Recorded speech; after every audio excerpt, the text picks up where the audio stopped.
نحمده ونصلي ونسلم على رسوله الكريم. أما بعد فأعوذ بالله من الشيطان الرجيم. بسم الله الرحمن الرحيم. ذواتا أفنان فبأي آلاء ربكما تكذبان. صدقت يا رب العالمين. اللهم صل على سيدنا ومولانا محمد وعلى آل سيدنا ومولانا محمد وبارك وسلم وصل عليه. اللهم اهدنا الصراط المستقيم صراط الذين أنعمت عليهم غير المغضوب عليهم ولا الضالين. آمين.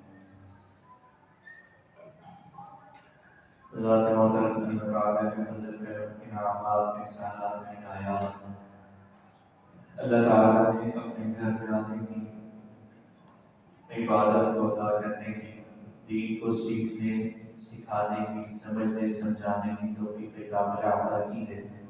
اللہ تعالیٰ کرنے کو اپنی معاف فرمائے اور بہترین عمل عطا فرمائے. سورۃ الرحمن کی آیات پڑھ رہے ہیں اور آخری آیت ہم نے کچھ تفصیلاً تذکرہ پڑھا سمجھنے کی کوشش کی. اللہ تعالیٰ ہمیں اس کو عمل پیدا ہونے کی توفیق عطا فرمائے. وَلِمَنْ خَافَ مَقَامَ رَبِّهِ جَنَّتَانِ. ان آیات سے پہلے جو ہم پڑھتے رہے وہ جہنم کا تذکرہ تھا اور اب آگے جنت کا تذکرہ ہے. اور جنت کے تذکرہ کی ابتدا سے پہلے اللہ نے یہ بتایا اور سمجھایا کہ جنت ان لوگوں کے لیے ہے جو اللہ سے ڈرتے ہیں، ان لوگوں کے لیے ہے جو اللہ کے سامنے پہنچنے سے جانے سے حساب کتاب دینے سے ڈرتے ہیں، اللہ سے ملاقات کا شوق رکھتے ہیں. لیکن اللہ تعالیٰ کے حضور جب وہ اپنی ذات کو سامنے رکھتے ہوئے سوچتے ہیں تو وہ ڈرتے ہیں کہ کل میں اپنے رب کے سامنے کیسے پیش ہوں گا. جیسے بنی اسرائیل کے ایک واقعہ نبی مکرم صلی اللہ علیہ وآلہ وسلم نے بتایا، کہا کہ کسی کی موت ہو گئی اور وہ اپنی زندگی گزار سکا، اسے اپنے رب کے آگے پیش ہونے سے بڑا ڈر تھا، بڑی پریشانی تھی. اس نے اپنے اولاد کو یہ حکم دیا کہ مجھے جلا دینا، جلانے کے بعد مجھے مختلف جگہ جو ہے وہ ضائع کر دینا. تو اس سے جب یہ پوچھا گیا، جب پوچھا جائے گا کہ تم نے ایسا کیوں کہا، تو وہ کہے گا کہ یا اللہ میں آپ کے سامنے جانے سے کھڑا ہونے سے حساب کتاب سے ڈرتا ہوں، جس کی وجہ سے میں نے گویا میری سزا تجویز کر دی. یعنی راستہ وہ کہ راستہ تو نہیں کہیں گے، کیونکہ اگر راستہ چننے کی نوبت کی جاتی تو پھر وہ جو ہے وہ اس کی معافی مغفرت یا ایمان کی چیزیں نہیں آ سکتی تھی.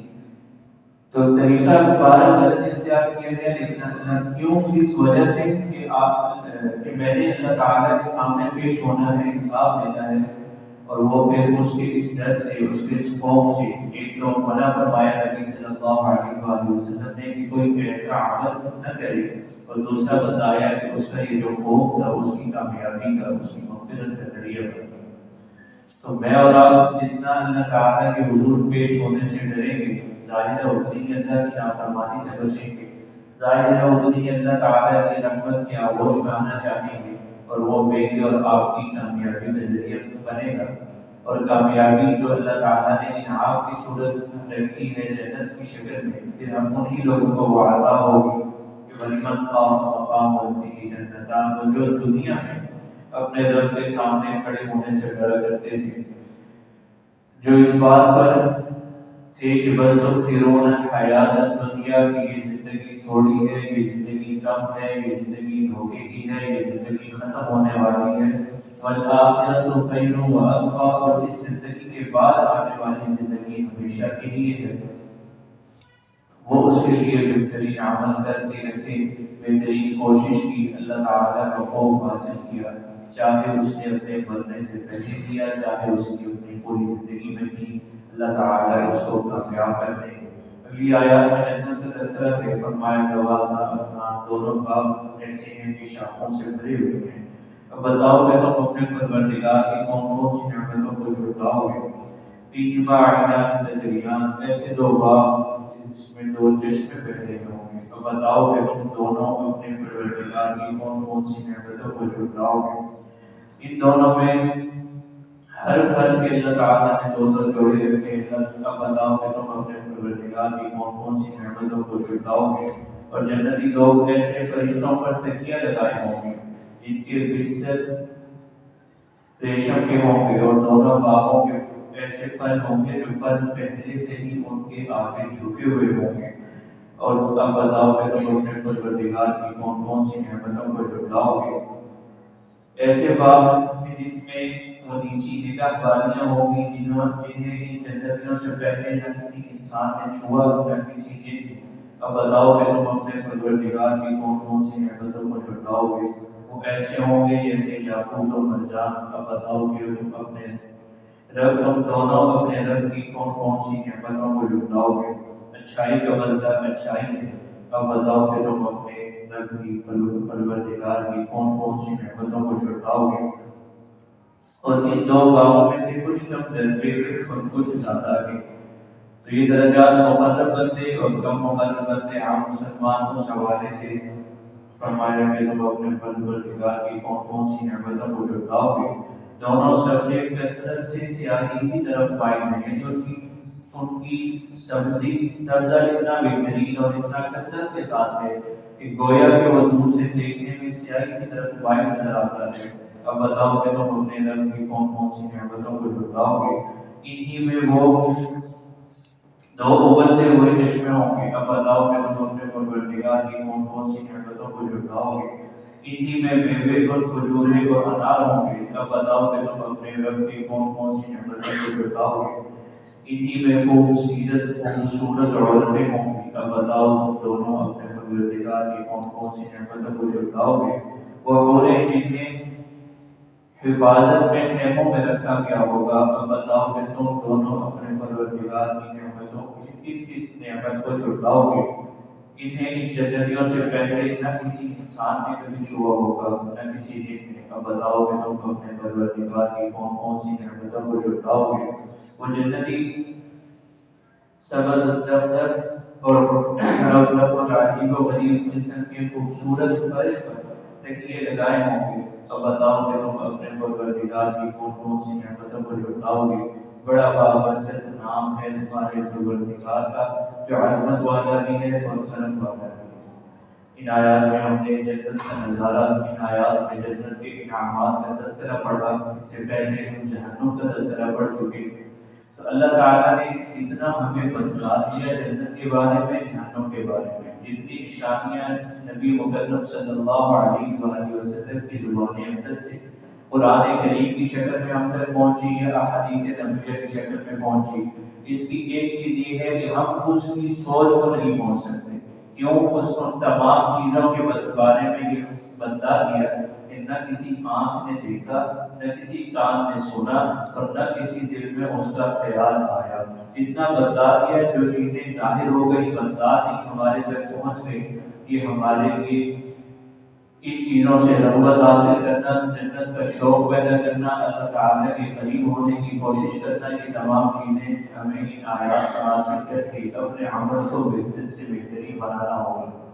اس سورہ میں ہم نے دو آیات کا تذکرہ دوبارہ کرتے ہیں کہ کل من علیہا فان، یہ ہر شے جو ہے وہ فنا ہو جائے گی، وَيَبْقَى وَجْهُ رَبِّكَ ذُو الْجَلَالِ وَالْإِكْرَامِ، باقی رہے گی صرف رب ذو الجلال کے ساتھ۔ اور ایک آیت وَلِمَنْ خَافَ مَقَامَ رَبِّهِ جَنَّتَانِ، جنت ان لوگوں کے لیے ہے جو اللہ کے سامنے کھڑے ہونے سے ڈرتے ہیں دنیا میں، اور وہ اللہ تعالیٰ کا خوف رکھتے ہیں، ڈر رکھتے ہیں، اللہ تعالیٰ سے ملنے کا شوق بھی رکھتے ہیں، اعمال صالحات کی جد و جہد میں بھی رہتے ہیں، وہ نیکی کرتے رہتے ہیں۔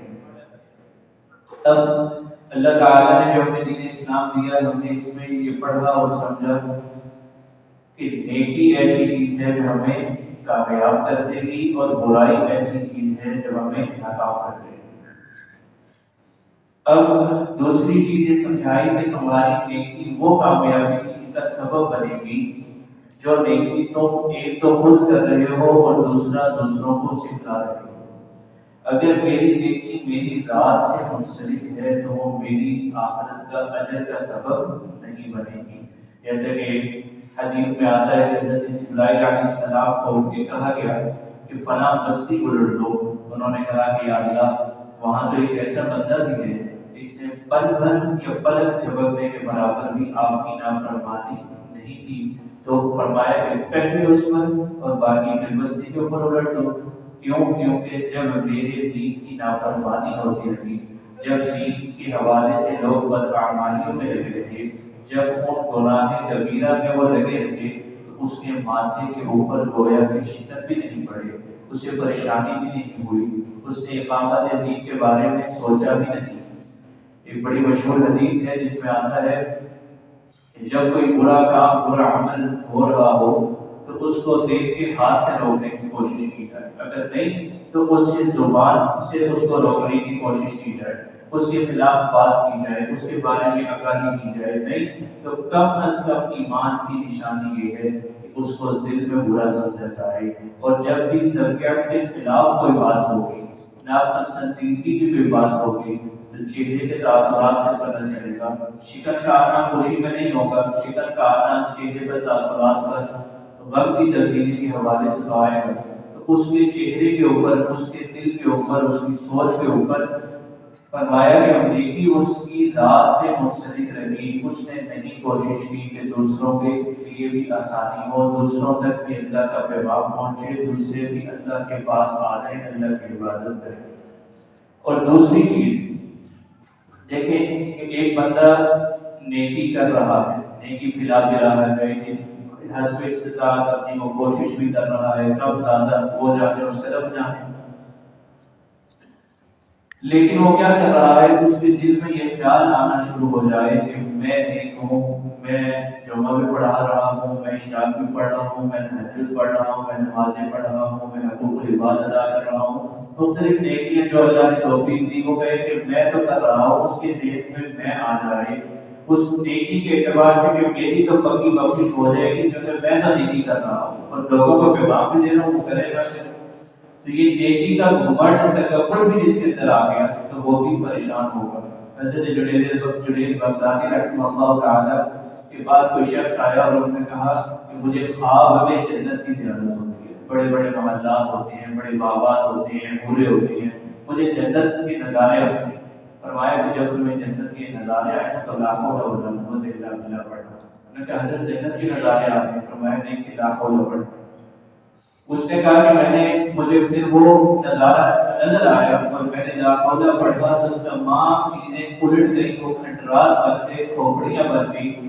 تو یہ کیا تھا؟ وہ اگلے دن آیا پریشان تھا، کہا کہ وہ تمہیں شیطان بھڑکا رہا تھا کہ تم دیکھو تمہاری کامیابی ہوگی، جنت مل گئی تمہیں۔ حقیقت یہ ہے کہ اب تمہیں اصل اس خواب کا جو اصل چہرہ تھا، اس اصل پیغام تھا کہ تم اللہ کی طرف مائل ہوتے، تمہیں اب وہ حاصل ہو۔ تو میں یہ سمجھنا شروع کرتا ہوں تھوڑی نیکی ہے یہ سادہ ہے کہ میں بڑا اچھا ہوں، میں نے بڑے لوگوں کی مدد کی، بڑے لوگ میرے کہنے کی وجہ سے دین پر آ گئے، بڑے لوگوں کو میں جو ہے خود بھی عمل کرتا رہا، اور بہت سارے لوگ دیکھیں کہ میرے کہنے کی وجہ کے اوپر اللہ تعالیٰ کا انعام ہے، یقیناً انعام ہے کہ ایک بھی جو ہے وہ عمل کرنے پہ آ گیا تو اس کے برابر اجر ملے گا، اور بہت سارے انعامات ہیں۔ تو نیکی کا تکبر، نیکی کا گھمنڈ یا نیکی کی میں، یہ اگر کسی کے اندر آ گئی تو وہ اس کی نیکی ضائع ہو جائے گی، ختم ہو جائے گی، اس نیکی کا کوئی اجر اس کو حاصل نہیں ہوگا۔ ایک دوسروں کی بھلائی کے بغیر نیکی نہیں ہو سکتی۔ میں نیک ہوں تو میں نے دوسرے کو نیک بنانے کے لیے کوشش کرنی ہے، مجھے دین آتا ہے، میں نے دوسرے کو دین سکھانے کی کوشش کرنی ہے۔ بڑی مشہور ہے، ہم بارہا پڑھتے رہتے ہیں، یا ایھا الذین آمنوا قوا انفسکم واہلیکم نارا، اے ایمان والو اپنے آپ کو، اپنی ذات کو، اپنے گھر والوں کو آگ سے بچاؤ، وقودها الناس والحجارہ، کہ جس کا ایندھن انسان ہے اور پتھر ہے، تو تم خود بھی بچو اور اپنے گھر والوں کو بھی بچاؤ۔ اور تم خیر امت اخرجت للناس، تمام کو بچانے کی کوشش کرو۔ وَلْتَكُن مِنْكُمْ أُمَّةٌ کے اندر کہ پھر کم از کم تمہارے ساتھ، تمہارے اندر باقاعدہ ایک جماعت ہونی چاہیے، کچھ لوگ ہونے چاہیے جو باقاعدہ اس جدوجہد اور اس محنت اور اس کوشش میں لگے رہنے چاہیے۔ اور پھر کسی کو نیکی سکھانے کا اجر کتنا بہترین۔ فرمایا اللہ تعالیٰ کے رسول صلی اللہ علیہ وآلہ وسلم نے کہ کسی نے کسی کو نیکی سکھائی، نیکی کی طرف رغبت دلائی، وہ نیک ہو گیا، وہ کسی اچھے کام کی طرف آ گیا۔ فرمایا آفتاب جتنی چیزوں کے اوپر طلوع ہوتا ہے ان تمام چیزوں سے افضل یہ ہے کہ تم نے کسی کی رہنمائی کی اور وہ اللہ تعالیٰ کی طرف آ گیا، راہ راست پر آ گیا۔ اور کتنا بہترین اجر ہے کہ کسی کو کوئی چیز سکھلائی، عمل وہ کرے گا، وہ عمل کرے گا، اس کو بھی اجر ملے گا، سکھانے والے کو بھی اجر ملے گا، اور دونوں کے اجر میں کوئی کمی نہیں آئے گی۔ اور یاد رکھیے سکھانے سمجھانے والے سے زیادہ جو نبی علیہ السلام نے تعلیم دی اس میں ہمیں یہ سکھایا سیکھنے والے کا تذکرہ پہلے کیا، سکھانے والے کا تذکرہ بعد میں۔ تو ہم سیکھنے والے بنیں گے، خیرکم من تعلم القرآن وعلمہ، تم میں سے بہتر وہ ہیں جو قرآن سیکھیں اور قرآن سکھائیں۔ تو آپ میں اور آپ کوشش کریں کہ ہم سیکھنے والے بن جائیں۔ تو سکھانا بھی افضلیت ہے، لیکن وہ جس کو نہیں آتا یا وہ جو اس جد و جہد محنت میں آ گیا کہ میں قرآن کا حدیث کا صحیح مطلب معانی مفاہیم جو میری عام زندگی کے اندر ہے میں اس کو پڑھ لوں، سمجھ لوں، سیکھ لوں اور اللہ کی عبادت بہترین طریقے سے ادا کر لوں، تو اس کا یہ سوچنا، پھر اس کا سیکھنا، اس کا عمل کرنا، وہ اس کی افضلیت کے درجات کی بلندی کا باعث بنتا جائے گا۔ اسی طرح کسی نے کسی کو برا عمل سکھا دیا، اب وہ برا عمل بھی جو ہے وہ اسی طرح رہے گا کہ وہ برا عمل جس نے کسی ایک کی وجہ سے دوسرے کی طرف گیا۔ اس کی آسان چیز آتی ہے کہ ہم اسٹیٹس لگاتے ہیں تو ان کے پیچھے گانے چل رہے ہوتے ہیں، یا گانوں ہی کے اسٹیٹس لگاتے ہیں، یا ہم کوئی چیز دیکھنے گئے، وہ دیکھنا حرام ہے، ہم نے اس کو snap chat, Instagram, social media apps کے ذریعے کہہ دیا کہ آج میں یہ فلاں کام کر رہا ہوں، حالانکہ اللہ نے اس کو کرنے سے کیا کہا تھا، منع کیا۔ اب ایک تو میرا اس کو ظاہر کرنا میری بدبختی کا ذریعہ کہ اللہ نے، میں گناہ کر رہا ہوں، میں گناہ کر کے آیا ہوں، آپ نہیں جانتے میں تو گناہ کر کے آیا ہوں، اور یہ ثبوت ہے، ایک ہے میری زبان سے، ایک ہے میں کیمرے سے دکھا رہا ہوں کہ یہ ثبوت ہے کہ میں نے کیا کیا، میں نے گناہ کیا۔ تو ایک بدبختی وہ، اور دوسرا اس بدبختی سے اگر کوئی سیکھ گیا یا اس نے کہا گیا کہ عزم کر کے کہ کاش میں ایسا بھی کرتا، تو وہ اپنی بدبختی کی طرف جا رہا ہے، لیکن ذریعہ کون بن رہا ہے؟ میں بن رہا ہوں کیونکہ میں نے برائی کی ہے، تو اس برائی کا بھی سزا مجھے ایسے ہی میرا اکاؤنٹ چلتا رہے گا، مجھے سزا ملتی رہے گی کہ مجھے اپنے گناہ کی بھی اور دوسرے کے گناہ کی بھی۔ تو قرآن نے ہمیں بڑی بہترین چیز سکھلائی، من جاء بالحسنۃ فلہ عشر امثالھا، اللہ تمہارے اجر کو تو 10 گنا بڑھا دیں گے، لیکن اللہ تمہاری برائی سزا کو بڑھا کر نہیں، جتنی ہوگی اتنا ہی دیں گے۔ تو ہمیں جو چیز زیادہ مل رہی ہے ہمیں اس کی طرف رغبت حاصل کرنی ہے، ہمیں اس کی طرف زیادہ آگے جانا ہے، کوشش کرنی ہے۔ اور تیسری چیز دیکھیں، جب بھی ہم دین سیکھیں گے، ایک پہلے بھی بات یہ بات کہی کہ دین پڑھنا اچھی بات ہے، دین کو ازخود سمجھنا بغیر استاد کے یہ ٹھیک نہیں ہے، سمجھا جا سکتا ہے لیکن اس کے نتائج اچھے نہیں ہو سکتے۔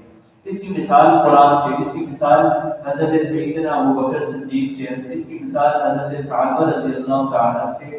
یہ آیت قرآن کریم کی، یا ایھا الذین آمنوا علیکم انفسکم لا یضرکم من ضل اذا اہتدیتم، اے ایمان والو تم پر لازم ہے اپنے نفسوں کی فکر کرو، تمہارا کچھ نہ بگاڑیں گے گمراہ ہونے والے جب تم راہ ہدایت پر ہو۔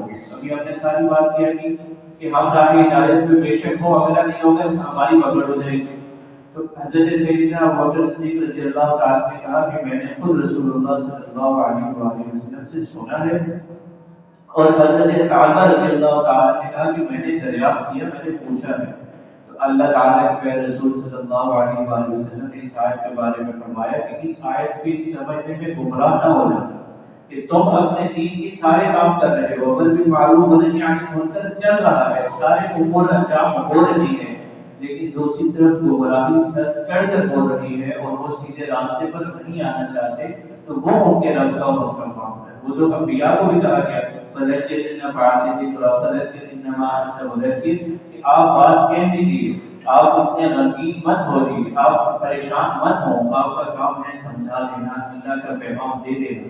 آگے یہ مشرکین، آگے یہ کفار، آگے یہ ناسمجھ لوگ نہیں سمجھ رہے، تو ان کا اور ان کے رب کا معاملہ ہے. تو قرآن کو سمجھنا، دیکھیں قرآن کو ترجمے سے پڑھنا بہترین چیز ہے. پھر اسی قرآن کو ہم دیکھیں قرآن اللہ کے نبی کیا کہتے ہیں، بڑی مشہور اور بڑی آسان سی حدیث ہے، خیرکم من تعلم القرآن وعلمہ، تم سیکھو قرآن. یہ میسج ہے، یہ پیغام ہے. فضیلت کس چیز کا دیا جاتا ہے؟ تو ہم جب سیکھنے والے کو بھی بتایا جا رہا ہے اور سکھانے والے کی بھی فضیلت بیان کی جا رہی ہے. تو جب میں کسی سے سیکھوں گا تو کوئی سکھانے والا ہوگا نا. تھیوریٹیکل تو آپ کے پاس موجود ہے، آپ دنیا کی کوئی بھی کام کریں ایک حد تک آپ کو تھیوریٹیکل کرنے کی اجازت ہے.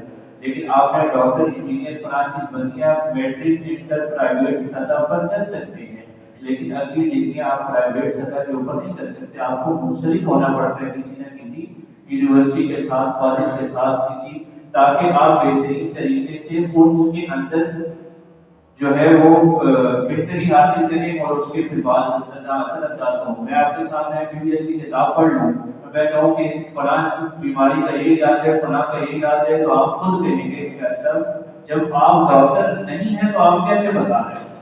آپ ڈاکٹر نہیں ہیں، یہ ڈاکٹر کا شعبہ ہے، اس کے پاس رہتے ہیں. ہاں قاری صاحب ڈاکٹر بھی ہوں یا انجینئر بھی ہوں یا کوئی اور اکاؤنٹنٹ بھی ہوں اور ساتھ میں یہ کہیں کہ آپ یہاں کا ایسا ملٹی ٹیلنٹڈ ہے، یہ چیزیں سمجھا رہے ہیں، ٹھیک ہے. تو اسی چیز کے بارے میں جو اصولی موقفات ہوتے ہیں یا جو مشہور چیزیں ہوتی ہیں اس کے بارے میں تو بات کی جا سکتی ہے، لیکن جو اصل اس کے بارے میں اثر انداز ہونے والی چیزیں ہیں وہ وہی بہتر سمجھا اور بتا سکتے ہیں جو اس کے تجربہ کار ہوتے ہیں، جو اس پہ ماہرانہ رائے رکھتے ہیں، انداز رکھتے ہیں، کام رکھتے ہیں. تو اللہ تعالیٰ ہمیں حدیث کے ذریعے ایک تو نیکی سیکھنے کی توفیق عطا فرمائے، قرآن سیکھنے کی توفیق عطا فرمائے، سمجھنے کی توفیق عطا فرمائے، اور خود نیکی کرنے کی، دوسروں کو نیک بنانے کی توفیق عطا فرمائے، اور خود بھی برائی سے بچنے کی اور دوسروں کو بھی برائی سے بچانے کی توفیق عطا فرمائے. میری ذات سے کسی بھی کو برائی نہ پہنچے، بس میں اس کی کوشش کروں. اور میری ذات میں نے کب نیکی کی، زیادہ کی، میں نے کب کی تو میں اپنے آپ کو زیادہ کی طرف لے کر جاؤں. میں اس کو اچھا کر پایا نہیں کر پایا، اللہ میرے اوپر رحمت کا، فضل کا، کرم کا فیصلہ فرما دیں گے. اب میں نے کسی کو تھوڑی برائی سکھلا دی یا زیادہ سکھلا دی، وہ میری سزا ہے، اسی طرح جو ہے وہ ذریعہ بن سکتی ہے. اللہ تعالیٰ ہمیں جزا والے اصولوں کو اپنانے، سکھانے، سمجھانے کی توفیق عطا فرمائے. اللہ تعالیٰ ہمیں سزا والے بدعمالیوں سے محفوظ فرمائے. اللہ تعالیٰ ہمیں دین کو نبی محمد صلی اللہ علیہ وسلم کی سنتوں کو زندہ کرنے کی توفیق عطا فرمائے. ابھی سے اگلی صفحے مکمل کر لیں تاکہ آگے پیچھے جو بعد میں آئیں گے ان کے آنے والوں کے لیے بھی آسانی ہو. موسم بھی ٹھنڈا ہے، جتنے لوگ زیادہ تر آ جائیں ایک دوسرے کے لیے ابھی سے جگہ بنائیں تاکہ خطبہ میں سب کے لیے آسانی ہو.